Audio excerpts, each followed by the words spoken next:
पाकिस्तान में लोग खाने के लिए एक दूसरे से लड़ रहे, आटा खरीदने के लिए ट्रक्स के पीछे भाग रहे। पाकिस्तान में खाना खत्म हो रहा है। Pakistan has no money for imports. Pakistan's descent into total chaos. The perfect storm was hovering over Pakistan. पूरे देश के पास सिर्फ कुछ दिनों का इंपोर्ट्स का पैसा बचा है और उसके बाद डी एंड।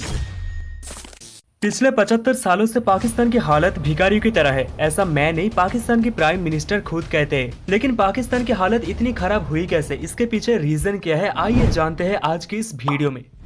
मैं ये भी कौम से अपील करूंगा कि हम चाय की एक एक प्याली दो प्यालियां कम कर दें, क्योंकि जो चाय हम इंपोर्ट करते हैं वो भी हम उधार लेकर इंपोर्ट करते हैं। आपने कुछ ही महीना पहले शायद एक वीडियो सोशल मीडिया पे देखा होगा जहाँ पे पाकिस्तान के एक मिनिस्टर लोगों को चाय कम पीने के लिए कह रहे हैं। पाकिस्तान चाय इंपोर्ट करता है वियतनाम, केनिया और श्रीलंका जैसे देशों से, जो कि वर्ल्ड का थर्ड सबसे लार्जेस्ट ग्रीन टी का इम्पोर्ट है। लेकिन आज उनके पास चाय का इम्पोर्ट चुकाने का भी पैसा नहीं है। पाकिस्तान में वाइटल चीजों के दाम धीरे धीरे बढ़ते ही जा रहे हैं। इन्फ्लेशन जो कि यूजुअली 4 से 6% का रहता है, वो अभी के टाइम में कुछ जगहों पे 35% तक भी पहुंच चुके हैं। यानी पिछले साल जो चीजें खरीदने के लिए 100 रुपया देनी पड़ती थी, वही सेम चीजें आज के टाइम में खरीदने के लिए 135 रुपया देना पड़ता है। ऑनियन जैसे कॉमन चीजें 6 गुना ज्यादा महंगा है। शॉपिंग मॉल और मार्केट्स को आदेश है कि 8:30 बजने से पहले सभी बत्तियां बुझा देनी है, क्योंकि इलेक्ट्रिसिटी खत्म हो रही है। लेकिन यहाँ पे एक बहुत बड़ी सवाल आता है दोस्तों कि पाकिस्तान की हालत इतनी बुरी हुई कैसे। आइए शुरुआत से समझते हैं। पाकिस्तान को आजादी मिली 14 अगस्त 1947 को भारत के साथ,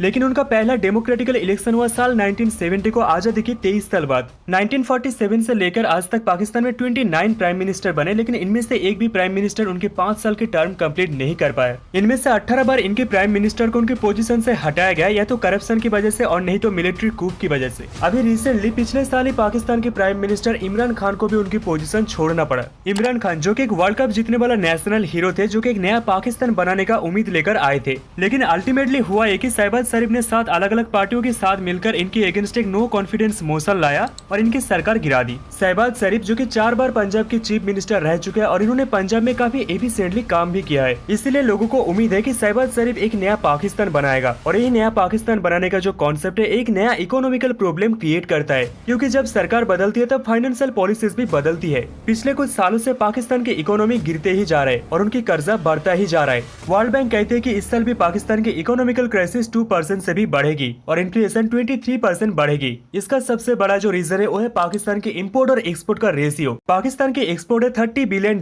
की और इम्पोर्ट है $90 बिलियन की आसपास। यानी पाकिस्तान हर साल $30 बिलियन कमाता है और $90 बिलियन स्पेंड करता है। इस बड़ा गैप की वजह से पाकिस्तान के फॉरेक्स रिजर्व तेजी से घट रहे हैं। पाकिस्तान का जीडीपी है $376 बिलियन का और उनके ऊपर कर्जा है $274 बिलियन की, और इसी वजह से पाकिस्तान के हर साल के बजट की 1/3% हिस्सा उनके लोन रिप्लेसमेंट के लिए जाते हैं। यानी पाकिस्तान एक ऐसी डीप ट्रैप में फंस चुके हैं जिससे निकलने का सिर्फ एक ही रास्ता है, यानी और कर्जा लेना। सरकार जानती है कि खाने की प्राइस बढ़ रही है, लेकिन कोई स्कीम निकलकर सस्ता रेशन देने के लिए भी तो पैसा लगता है, वो कहां से आएगा।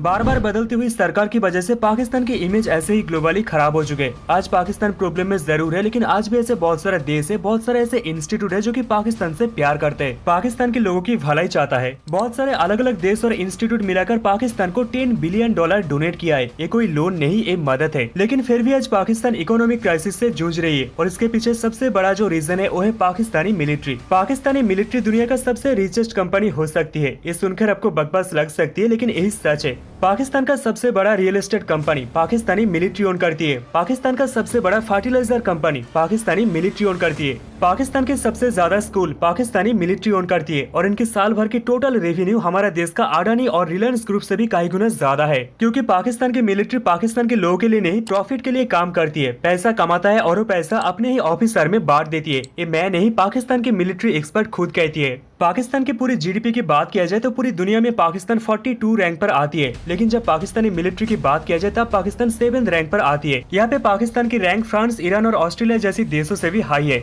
लेकिन इसके बावजूद भी 1993 से लेकर 2006 तक सरकार ने जितना भी पैसा खर्चा किया है, इनमें से 20% मिलिट्री पे हुआ है। That is 1/5 of the budget, जो कि बहुत ज्यादा है। लेकिन अगर यही पैसा एजुकेशन में, हेल्थ केयर में और जॉब क्रिएशन में खर्चा किया होता तो शायद आज पाकिस्तान इकोनॉमिक क्राइसिस से ना गुजरता। लेकिन ये बात हो रही है उन पैसों की जो कि पाकिस्तान की सरकार ने पाकिस्तानी मिलिट्री को दिया है। लेकिन पाकिस्तानी मिलिट्री को इस पैसों की कोई जरूरत नहीं है, क्योंकि पाकिस्तानी मिलिट्री खुद बहुत अमीर है। और इसी वजह से अभी के टाइम में पाकिस्तान इकोनॉमिक क्राइसिस से गुजर रहा है, लेकिन पाकिस्तानी मिलिट्री को घंटा कुछ फर्क नहीं पड़ता है। जबकि से देश के मिलिट्री सिस्टम को देश की जनता की रक्षा के लिए बनाया गया है, लेकिन जब वो खुद को देश की जनता के ऊपर समझने लगती है, उस देश का कुछ नहीं हो सकता। कहने का मतलब यह है कि पाकिस्तान की मिलिट्री पाकिस्तान के लीडर से भी ज्यादा स्ट्रॉन्ग है। जो भी लीडर पाकिस्तान की मिलिट्री की बात नहीं सुनता है, उसे उनकी पोजीशन से हटा दिया जाता है और ऐसे किसी आदमी को बिठाया जाता है जो कि मिलिट्री की बात सुने और कोई सवाल ना करे। और इसी वजह से अभी तक पाकिस्तान के कोई भी प्राइम मिनिस्टर उनकी 5 साल की टर्म कंप्लीट नहीं कर पाया। जनता एक सरकार को चुनती है और इस सरकार को अपनी 5 साल की टर्म कंप्लीट करने नहीं दिया जाता है, और ये एक बार नहीं बार बार होता है। तो कोई भी देश आगे कैसे बढ़ेगा? और यही इंपॉर्टेंट बातें आप लोगों तक पहुंचाने से मुझे फर्क पड़ता है।